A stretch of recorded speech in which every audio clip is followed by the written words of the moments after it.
Bom dia, pessoal.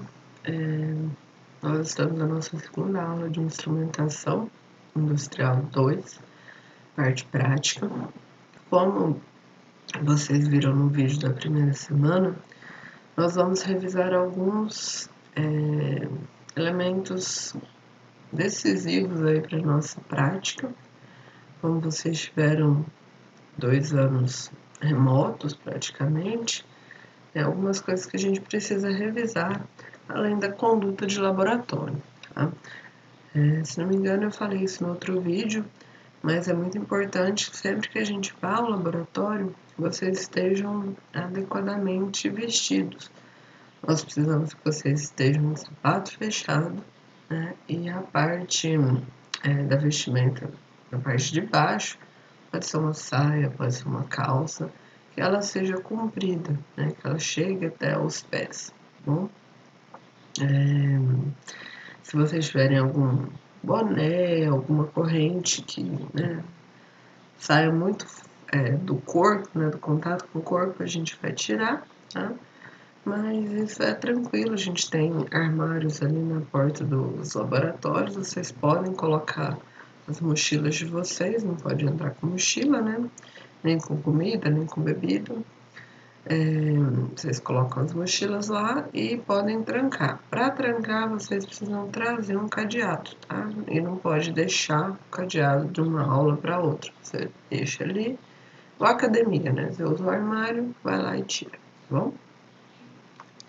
O que a gente vai ver na aula de hoje?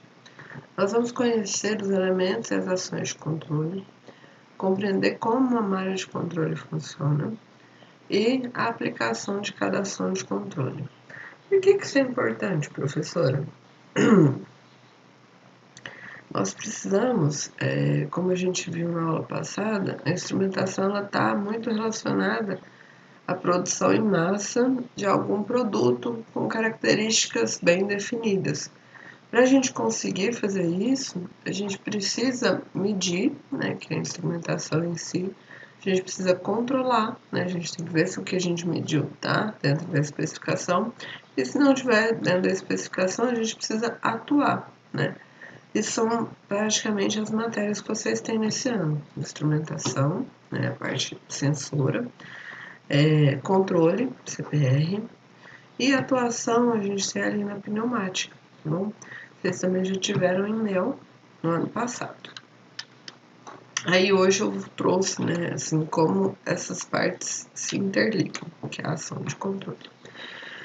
Antes da gente entrar realmente em como funciona uma ação de controle, é importante que a gente defina algumas coisas. O processo à planta é o local, né, o que você está produzindo, né, as máquinas, os instrumentos. Vamos pensar lá que a gente está produzindo Coca-Cola. Ali a gente vai ter a máquina que envasa, a gente vai ter a máquina que transporta as garrafas, né? Esse é o processo ou planta.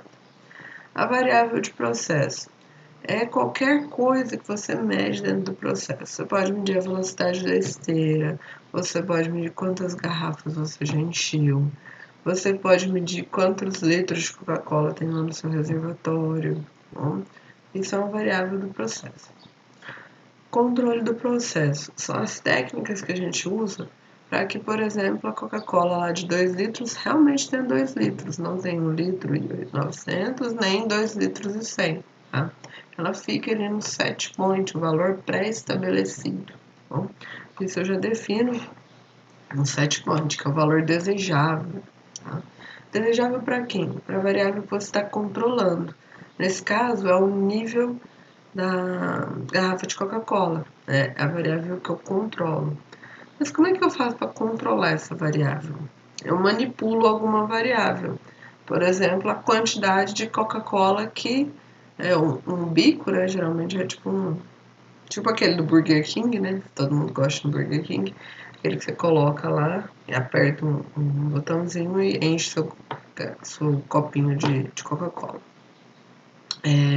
A variável manipulada é aquele bico, né? Se ele está aberto ou se ele está fechado, né? você atua nela, você faz ela mudar para que você controle a sua variável controlada, tá bom?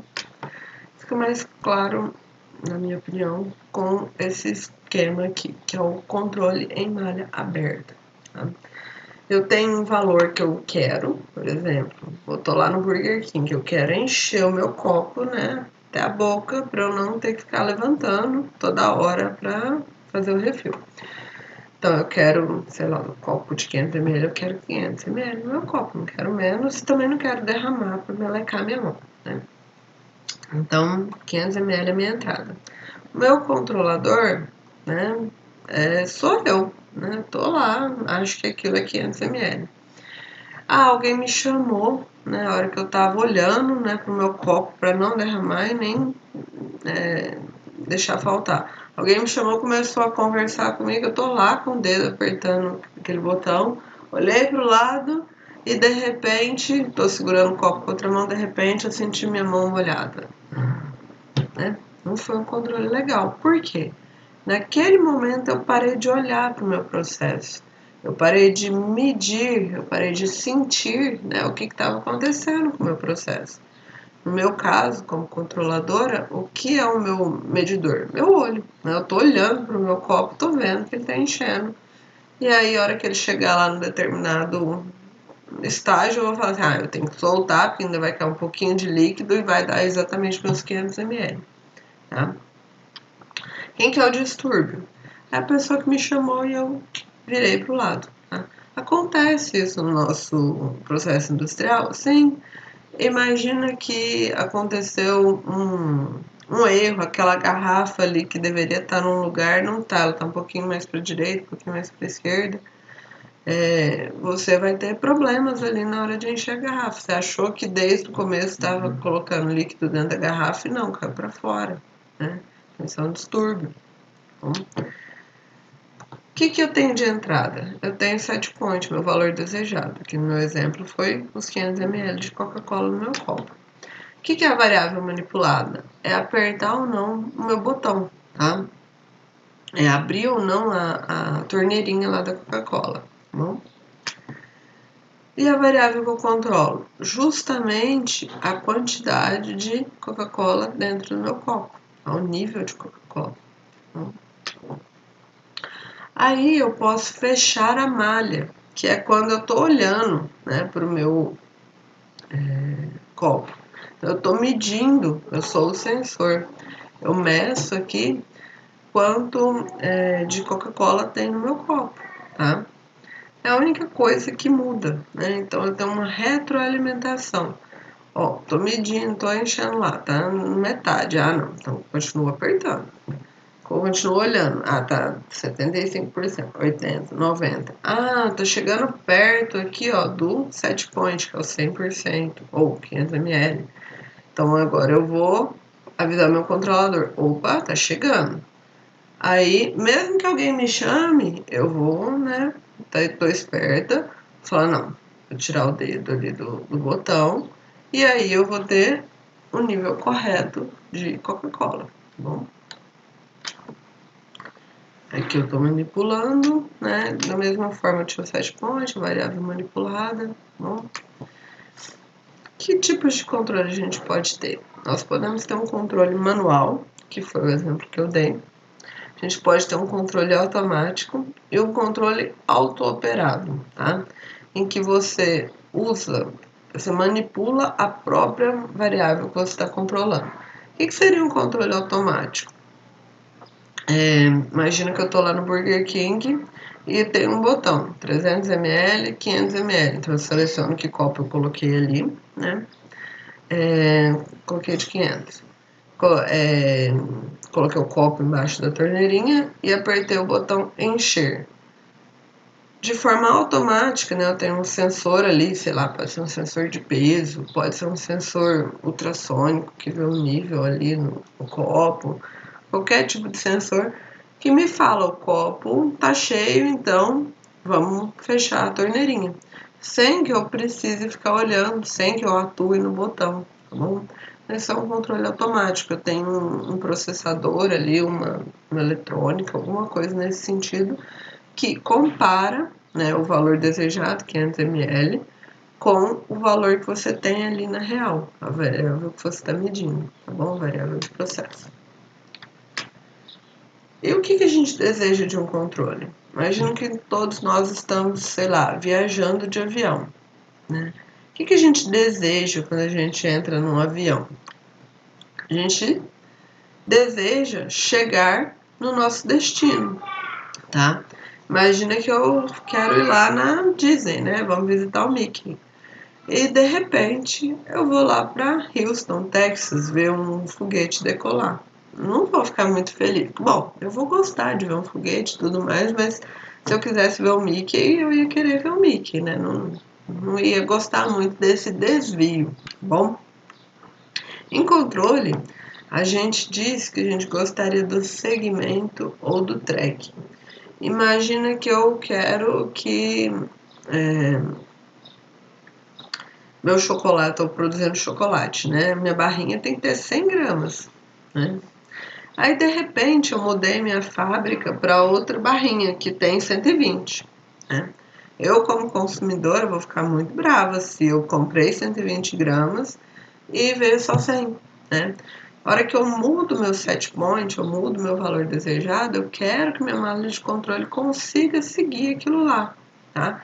E que não coloque 125 para dar prejuízo para a fábrica, nem 100 para dar prejuízo para o consumidor.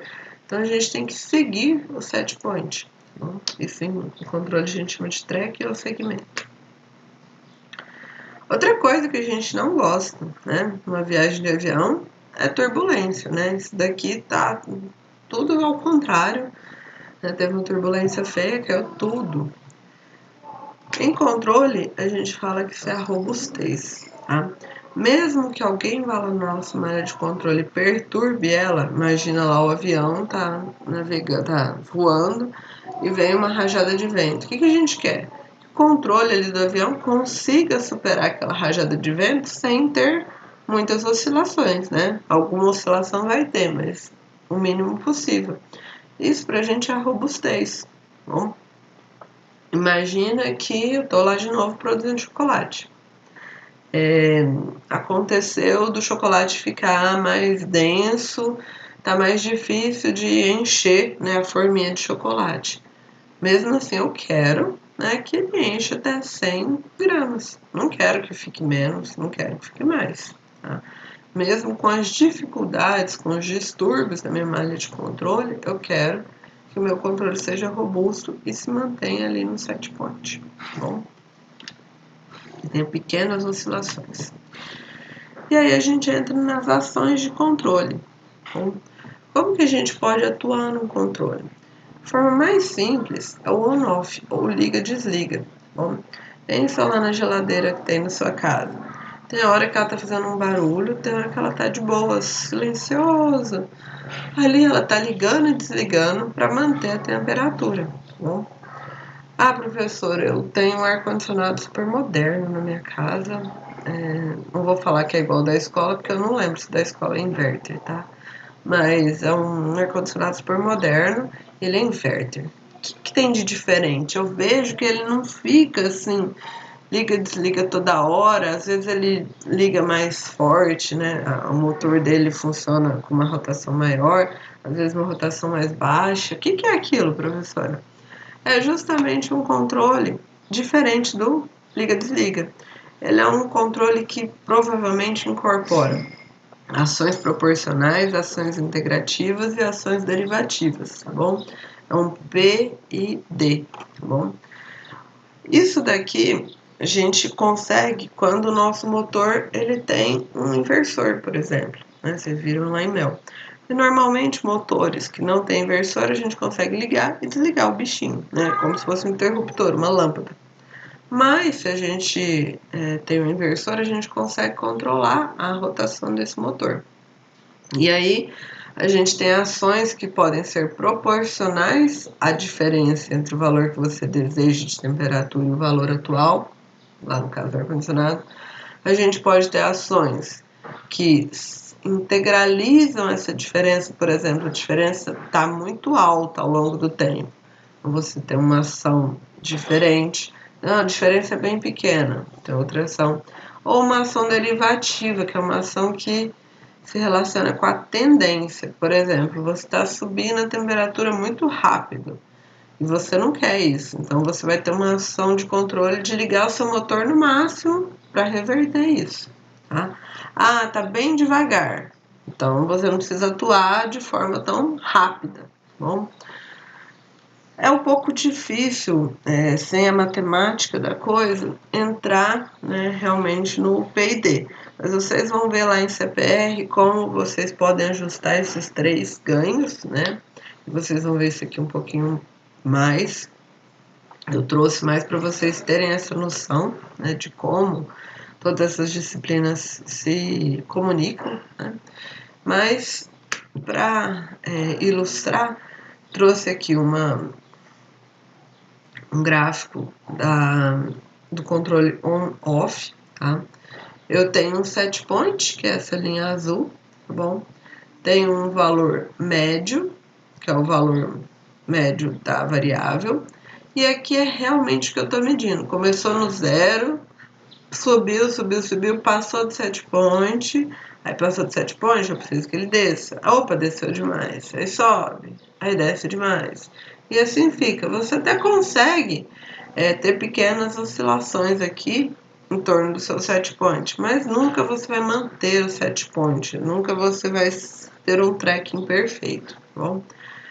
O sinal de controle, imagina aqui que eu tô tá lá sei lá, uma variável está abaixo do que eu gostaria, né? Eu liguei o meu sinal de controle. Aí, opa, subiu demais, eu desligo. Desliguei, desceu demais, ligo de novo. E assim fica. É o exemplo da geladeira, tá bom? E qual seria o exemplo aqui pra gente de controle PID? Aí eu trouxe 2 vídeos e eu trago ele no YouTube porque eu uso a legenda do YouTube, tá? Então tem que estar. Não dá certo eu colocar ele no slide. The technology being developed for driverless vehicles is pretty incredible.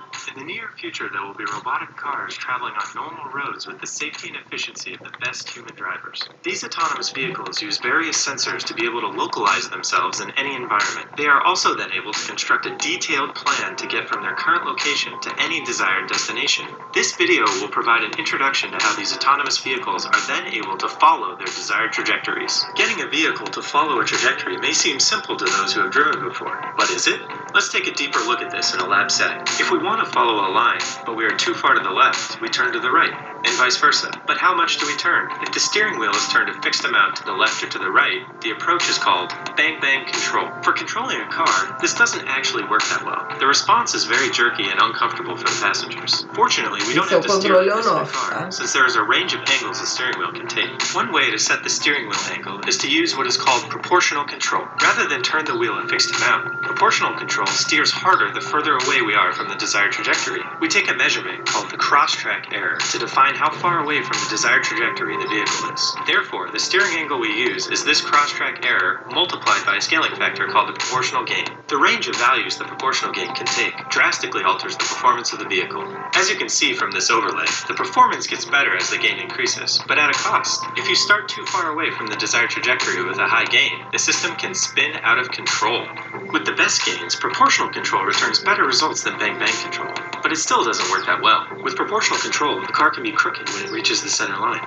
The result of this is that the controller will repeatedly overshoot the actual desired trajectory and not actually follow it. To correct this overshooting problem, we need to consider additional error measurements and use them to update our steering command. A good candidate for an extra measurement is to look at the cross-track error rate, or in other words, how fast we are moving in a perpendicular direction with respect to the desired trajectory. If we are perfectly following the trajectory, our cross-track error rate will be 0. In control theory, this is what is called a derivative term. This rate term can then be multiplied by its own gain and added to the proportional term to construct an updated controller. Now that we have 2 terms, we have 2 gains that must be tuned simultaneously. Conceptually, we can think that increasing the proportional gain will increase the pull that the vehicle feels towards the desired trajectory. Increasing the derivative gain increases the resistance the car will feel against moving too quickly towards the line. Fixing the proportional gain, if the derivative gain is too low, the system will be what is called underdamped and it will still oscillate. If the derivative gain is too high, the system will be what is called overdamped and will take a long time to correct for offsets. Properly choosing the derivative gain allows the car to approach the desired trajectory quickly with a cross-track error rate close to zero. This is called being critically damped. Despite the success so far, for a complete controller, we're not done yet. Environmental factors or mechanical defects can change the vehicle's nominal behavior and thus the performance of the controller. For example, if there is a heavy crosswind, the vehicle will drift unless the driver counteracts this wind force with a corrective steering command. Here is an example we can easily demonstrate. Imagine our vehicle is driving along and hits a pile of rocks, which knocks its front end out of alignment, and therefore a zero steering command no longer keeps the vehicle driving straight. As you can see with the controller that has been described so far, the vehicle experiences a buildup of a lane offset, or a steady state error.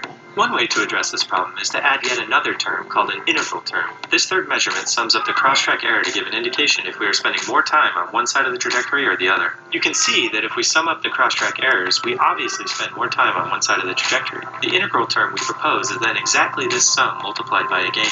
Now, 3 gains will need to be tuned all at once, which can be quite difficult to do by hand. If the gain is too large, the controller can go unstable, because normal controller fluctuations will be exaggerated. If the gain is too small, it can take too long to respond to these dynamic changes. When the gain is just right, the controller will be able to quickly correct for the front-end misalignment and return to its nominal performance. The combination of these 3 terms is then what is referred to in control theory as PID control. There are other more advanced controllers that can be used for self-driving cars, but they will all look similar to the one we have described in this video. There will always be some measurements made about the state of the vehicle, which are then compared to some desired vehicle trajectory to construct a steering angle that ultimately controls the car. Hopefully this gives some insight into the control strategies that can help make self-driving cars possible.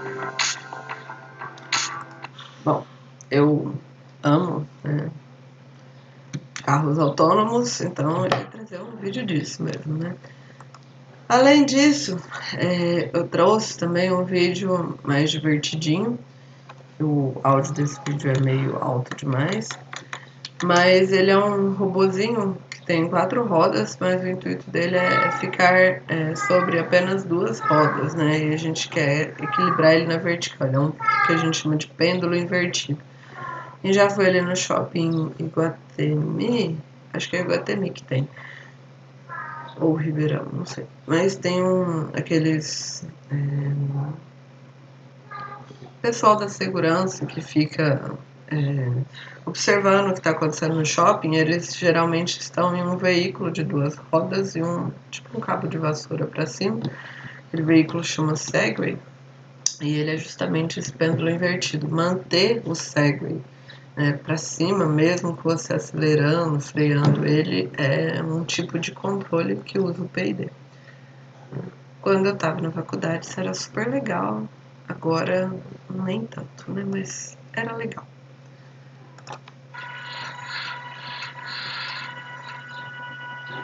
É que ele vai falando os parâmetros que ele usa, tá? Um ganho proporcional pequeno. O que acontece?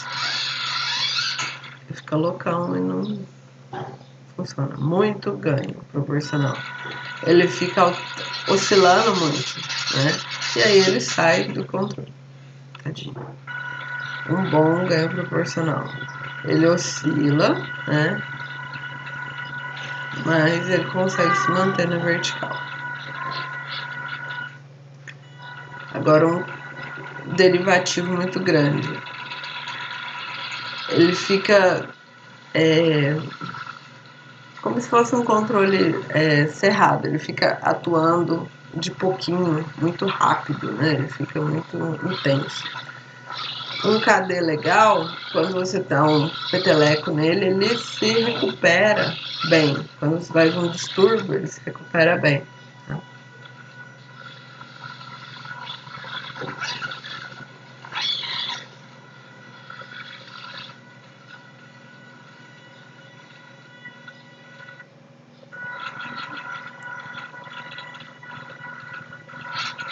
Nesse caso aqui, o integral não tem grande efeito, a não ser que você chute o pau da barraca. Né? Então aqui ele fez um KD, um KI e um KP, que são os ganhos, ele mostrou. E aí ele faz um quadradinho mó da hora. Então, ao longo das nossas disciplinas, ao longo desse ano, a gente vai aprender várias coisas que se relacionam. Então é importante que vocês levem todas as disciplinas mais ou menos de forma conjunta para a gente poder interconectar esses conhecimentos. Tá bom? Uma boa ação de controle tem tracking e robustez para aquele processo. Tá bom? E o que a gente, como técnico, faz? A gente pondera, né, quais são as ações de controle necessárias, a gente tem técnica para isso, e configura os ganhos do controlador. Na disciplina de instrumentação, o que eu vou fornecer junto com o professor Cascaldi para vocês são instrumentos, né, que realizam essa medição. A gente não entra tanto nas ações de controle, mas eu acho que faz muito mais sentido quando a gente vê o todo, entender por que a gente está mergulhando em alguns instrumentos, tá bom? Na próxima aula, então, a gente vai falar um pouquinho sobre os tipos de sinais que a gente tem, tá bom? Deve ser uma aula gravada, porque a gente tem aula na sexta, né? E vai ser aula de eletivo na semana do carnaval. Então, eu devo gravar uma aula aí de sinais pelo nosso cronograma de ensino híbrido. Essa semana seria uma semana remota, né? Mas se houver alguma alteração, eu aviso vocês, tá bom? Um grande abraço e até mais.